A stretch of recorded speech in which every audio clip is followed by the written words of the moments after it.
ফিলিস্তিনের স্বাধীনতাকামী সংগঠন হামাসের রাজনৈতিক প্রধান ইসমাইল হানিয়াকে হত্যা করা হয়েছে। বুধবার ইরানের রাষ্ট্রীয় গণমাধ্যমের বরাতে আল জাজিরা এই খবর জানিয়েছে।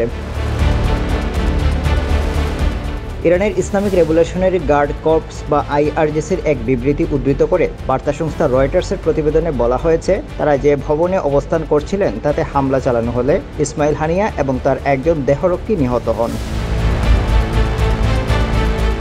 আইআরজিসির বিবৃতিতে আরও বলা হয়েছে, মঙ্গলবার ইরানের প্রেসিডেন্ট মাসুদ পেজেকশিয়ানের অভিষেক অনুষ্ঠানে যোগ দিতে হানিয়া তেহরান গিয়েছিলেন। সত্যি আমাদের নিজেদের হোটেল? হ্যাঁ, ইডেন বে আমাদের নিজেদের হোটেল।